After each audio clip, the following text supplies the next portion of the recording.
ಮುಂಚೆನೂ ಸಿನಿಮಾಗಳಲ್ಲಿ ನಟಿಸಿದ್ರಿ. ಹ್ಮ್. ಸೊ ಈ ಕೃಷ್ಣಂ ಪ್ರಣಯ ಸಖಿ ಈ ಮೂವಿಯ ಕಾಸ್ಟಿಂಗ್ ಹೇಗಿತ್ತು? ಯಾಕಂದ್ರೆ ಹ್ಮ್. ಆಮ್, ಸುಮಾರಷ್ಟು ಜನ ನಟಿಯರಿದ್ದಾರೆ. ವಿಲನ್ ರೋಲ್ ಅಲ್ಲಿ ಕಾಣಿಸ್ಕೊಂಡಿರುವಂತಹ ಈಗಾಗಲೇ ಸೀರಿಯಲ್ ಆರ್ಟಿಸ್ಟ್ ಗಳು ತುಂಬಾ ಜನ ಇದ್ದಾರೆ. ಹೌದು. ನಿಮ್ಮ ಮೇಲೆ ಭರವಸೆ ಇಟ್ಟು ಈ ಒಂದು ಕ್ಯಾರೆಕ್ಟರಿಗೆ, ಈ ಒಂದು ಜಾಹ್ನವಿ ಅನ್ನುವಂತಹ ಪಾತ್ರಕ್ಕೆ ಹೇಗೆ ಸೆಲೆಕ್ಷನ್ ಪ್ರಕ್ರಿಯೆ ನಡೀತು?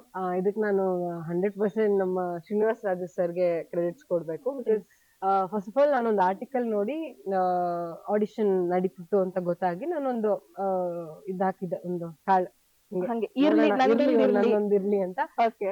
ಅಸೋಸಿಯೇಟ್ ಡೈರೆಕ್ಟರ್ ಗೆ ನಾನು ಫೋಟೋಸ್ ನ ಕಳ್ಸಿದ್ದೆ. ಅವ್ರ ಫೋಟೋಸ್ ಇಷ್ಟ ಆಗಿ ಅವ್ರು ಆಡಿಷನ್ ಇಟ್ ಕರೆದ್ರು. ಹ್ಮ್. ಸೊ ತುಂಬಾ ಪ್ರೊಫೆಷನಲ್ ವೇ ಆಗಿ ಆಯ್ತಿದ್ದು. ಅಂದ್ರೆ ನಾನು ಫಸ್ಟ್ ಫೋಟೋಸ್ ನೋಡಿ ಆಮೇಲೆ ಕರೆದ್ರು, ಆಮೇಲೆ ಆಕ್ಟಿಂಗ್ ಹೆಂಗಿದೆ ಅಂತ ಎಲ್ಲ ಚೆಕ್ ಮಾಡಿದ್ರು. ದೆನ್ ದೇ ಲೈಕ್, ಅಂದ್ರೆ ಈಗ ಅವ್ರ ಕ್ಯಾರೆಕ್ಟರ್ ಒಂದು ತಲೆಯಲ್ಲಿ ಇರುತ್ತಲ್ಲ, ಈ ತರ ತರದ್ದೇ ತಕ್ಷಣ ದೇ ಲೈಕ್ ಮೀ.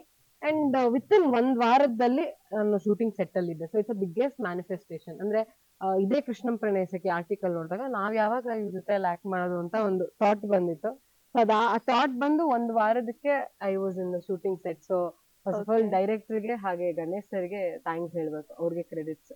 ಒಂದು ವಾರದಲ್ಲೇ ಶೂಟಿಂಗ್ ಸೆಟ್ಟಿಗೆ ಹೋದೆ ಅಂತ ಅಂದ್ರೆ ಮೈಂಡ್ ಪ್ರಿಪರೇಷನ್ ಹೇಗಿತ್ತು? ನಿಮ್ಮ ತಯಾರಿ, ಓವರ್ ಆಲ್ ತಯಾರಿ ಹೇಗಿತ್ತು? ನಾನ್ ಯಾವಾಗ್ಲೂ ಬಿಲೀವ್ ಮಾಡೋದೇನಂದ್ರೆ 365 days ರೆಡಿ ಆಗಿರ್ಬೇಕು ಅನ್ನೋದು. ನಾನು ಯಾವಾಗ್ಲೂ, ಯಾಕಂದ್ರೆ ಇದ್ ನೋಡಿ, ನಾನು ಹೇಳ್ದಂಗೆ ಈ ವಾರ ನನಗ್ ಬಂತು, ಫೋಟೋಸ್ ಕಳಿಸಿದೆ, ನೆಕ್ಸ್ಟ್ ವಾರದಿಂದ ಶೂಟಿಂಗ್. ಸೊ ನಾನೇನ ಅಕಸ್ಮಾತ್ ರಿಲ್ಯಾಕ್ಸ್ ಆಗಿದ್ರೆ ಪ್ರಾಬ್ಲಿ ಆ ಲುಕ್ ಅವ್ರು ನೋಡಿದಾಗ ಇಷ್ಟ ಆಗ್ತಿರ್ಲಿಲ್ವೇನೋ, ನಾನ್ ಮಾಡ್ತಿರ್ಲಿಲ್ವೇನೋ. ಸೊ ನನ್ ಪ್ರಕಾರ 365 days ನಾಳೆ ಶೂಟಿಂಗ್ ಅಂತ ಪ್ರಿಪೇರ್ ಆಗಿದ್ರೆ ಬಹುಶಃ it's more convincing. So okay. ಹಾಗೇನೆ ನಮ್ಮ ಗೋಲ್ಡನ್ ಸ್ಟಾರ್ ಗಣೇಶ್ ಅವರು, ಅವ್ರ ಜೊತೆ ಆಕ್ಟ್ ಮಾಡ್ಬೇಕು ಅಂತ ಸಾಕಷ್ಟು ಜನ ಕನ್ಸನ್ನ ಕಂಡಿರ್ತಾರೆ. ನೀವು ಅವರ ಜೊತೆ ಒಂದು ಬೋಲ್ಡ್ ಆಗಿರೋ ಕ್ಯಾರೆಕ್ಟರ್ ನ ಮಾಡಿದೀರಾ. ಸೊ ಹೇಗಿತ್ತು ಅವರೊಂದಿಗಿನ ಒಡನಾಟ? Is amazing actor. ಅವ್ರು ಆಲ್ರೆಡಿ ಹೇಳ್ಬೇಕಾಗಿಲ್ಲ. ಅಂದ್ರೆ ಈಗ ಒಂದು ಸ್ಕ್ರಿಪ್ಟ್ ಒಂದು 10% ಇದ್ರೆ ಅವ್ರು 100% ಕೊಟ್ಟು ನ್ಯಾಚುರಲ್ ಆಗಿ ಮಾಡೋ ತರ ಆಕ್ಟರ್. ಸೊ ಈಗ ಎಷ್ಟೊಂದ್ ಜನ ನನ್ಗೆ ಕ್ರೆಡಿಟ್ಸ್, ನೀವು ನ್ಯಾಚುರಲ್ ಆಗಿ ಮಾಡಿದೀರಾ ಅಂತ ಹೇಳ್ತಾರೆ. ಬಹುಶಃ ಅದು ಅವ್ರದ್ದೇ ಇನ್ಸ್ಪಿರೇಷನ್. ಯಾಕಂದ್ರೆ ಸೆಟ್ ಅಲ್ಲಿ ಟೇಕ್ ಅಂದ್ರೆ ಆಕ್ಷನ್ ಅಂದ ತಕ್ಷಣ ಅವರು ಸ್ಕ್ರಿಪ್ಟ್ ಅಲ್ಲಿ ಇರೋದನ್ನ ಹೇಳ್ತಾನೆ ಇರ್ಲಿಲ್ಲ. ಅಂದ್ರೆ ಈಗ ಸ್ಕ್ರಿಪ್ಟ್ ಅಲ್ಲಿ ಒಂದು ಡೈಲಾಗ್ ಅಂತ ಇರುತ್ತೆ, ಆ ಡೈಲಾಗ್ ನ ಡೆಲಿವರಿ ಮಾಡಕ್ ಹೋದಾಗ ಅದು ಆಕ್ಟಿಂಗ್ ಕನ್ವರ್ಟ್ ಆಗುತ್ತೆ. ಅದ್ರ ಬದಲು ನಂಗೆ ಅವ್ರೊಂದು ಟಿಪ್ ಅವರಿಂದ ನಾನು ಕಲ್ತಿದ್ದೇನಂದ್ರೆ live the situation, presence of mind.